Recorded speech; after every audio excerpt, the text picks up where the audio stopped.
हम बात करेंगे पदार्थ यानी मैटर किससे बना है। तो सदियों से जो एक बड़ा सवाल था कि मैटर के अंदर क्या है, तो आज हम मानते हैं कि उसके अंदर बहुत ही छोटे एटम्स और मॉलिक्यूल्स हैं, और वो जिस तरह से आपस में जुड़े हैं, जिस तरह से वो गति करते हैं, उससे हम ठोस, द्रव या गैस सभी तरह की अवस्थाओं के बारे में बहुत कुछ जान समझ सकते हैं। तो आइए आज हम इसी के बारे में बात करेंगे, पार्टिकल नेचर ऑफ मैटर।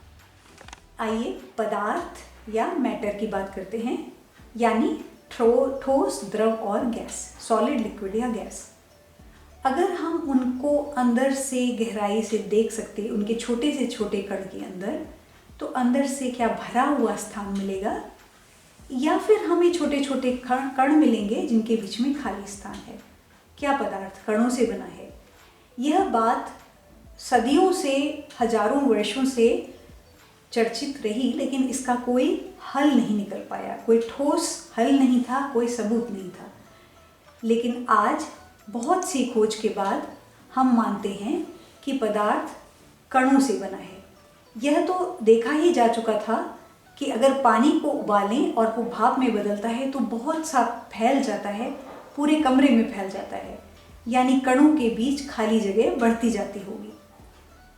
तो अब हम मानते हैं कि पूरी दुनिया के सारे पदार्थ करीब 100 एटम्स या परमाणुओं से बने हुए हैं। ये अलग अलग एटम्स हैं।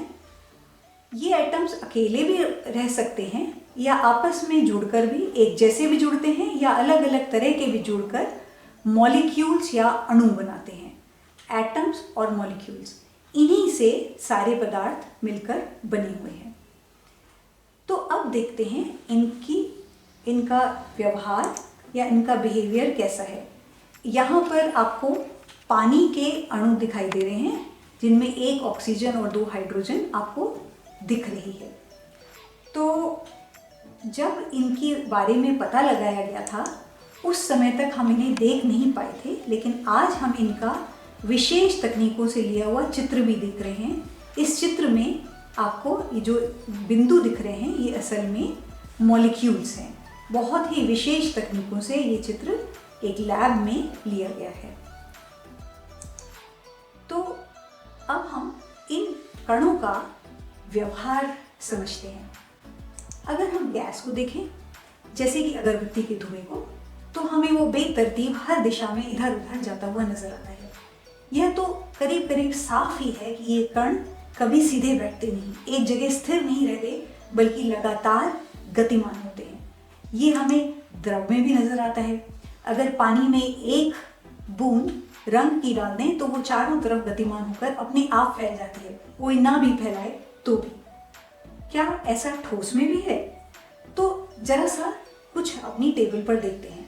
आइए एक छोटा सा ऑब्जर्वेशन। मेरे पास एक ठोस पदार्थ है, एक रबड़। इसके अगर मैं एक कोने को पकड़कर खींचूं तो ये पूरा का पूरा खींच के चला आता है। तो इसके अनुसार मैं इसके कणों के बारे में क्या कह सकती हूँ? ऐसा लगता है कि इसके अंदर कण आपस में चिपके हुए हैं, एक को खींचो तो बाकी चले आते हैं। क्या ऐसा ही द्रवों में है? इसमें अगर मैं कुछ को पकड़ के खींचूं तो बाकी तो नहीं आते। तो इनका व्यवहार ठोस से अलग है। और रही बात गैस की, तो आसपास हवा है, हवा को तो पकड़ के खींचा ही नहीं जा सकता। तो यानी पदार्थ की तीनों अवस्थाओं, ठोस, द्रव और गैस में इन कणों का व्यवहार अलग अलग है। एक और चीज भी देखते हैं।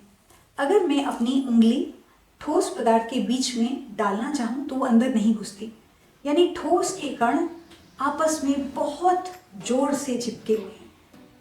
लेकिन अगर द्रव में डालूं तो उंगली आराम से चली जाती है, यानी कण मजबूती से चिपके नहीं हैं, वो अपनी जगह से हिल के रास्ता दे देते हैं। और गैस में तो मैं जैसे मर्जी अपनी उंगली चलाऊं हवा के बीच, वो चलती है।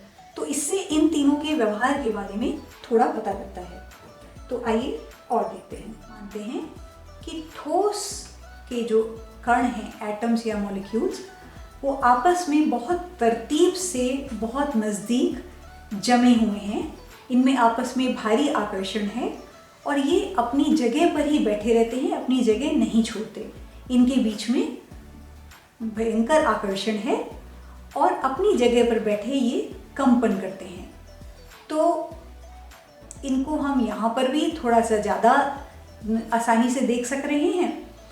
आप ऐसा मान सकते हैं कि ये एक छोटा सा कण है, जैसे मान लीजिए आटे का एक कण, उसके अंदर के ये जो मॉलिक्यूल्स या अणु हैं वो अंदर इसी तरह से कांप रहे हैं या हिल रहे हैं। ध्यान रखिए ये इतने इतने इतने ज़्यादा छोटे हैं कि हम इन्हें देख ही नहीं सकते, अपनी आँखों से तो कतई नहीं, यहाँ तक कि अच्छे से अच्छे इंस्ट्रूमेंट्स भी इनको नहीं दिखा पाते।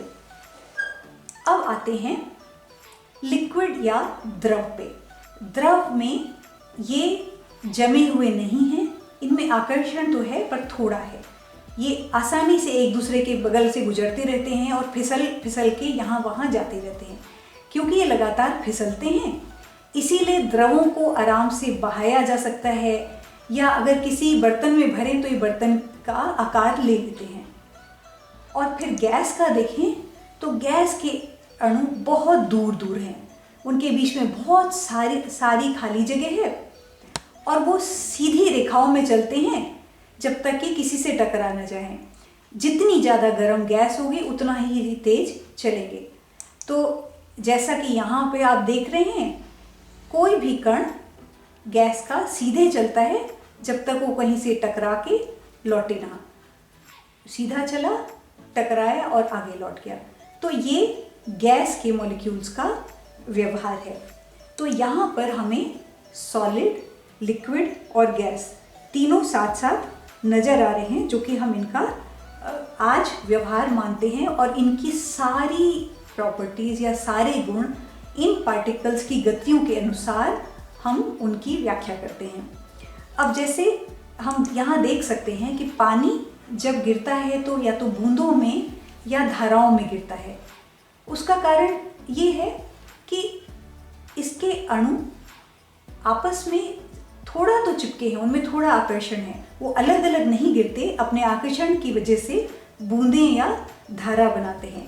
इसी वजह से हम अगर किसी बर्तन से पानी गिराते हैं तो वो धारा बनाता हुआ नीचे आता है, यानी अणु आपस में एक दूसरे को खींच के एक धार बना के नीचे आते हैं। इस पर हम एक छोटा सा एक्सपेरिमेंट भी करके देख सकते हैं। आइए देखें। मैंने इस सतह पर जरा सा पानी गिराया। अभी तो ये पानी के कण आपस में चिपके हुए हैं या एक दूसरे को आकर्षित कर रहे हैं, इसलिए साथ साथ बैठे हैं। लेकिन अगर मैं इनमें से कुछ को खींच के एक किनारे ले जाती हूँ तो बाकी सारे भी खींच के उसी रास्ते पर चले आते हैं। अगर रास्ता में मोड़ूँ भी तो वो भी वैसे ही मुड़ जाते हैं। तो हमें यहाँ साफ पता लग रहा है कि इनमें आपस में आकर्षण है।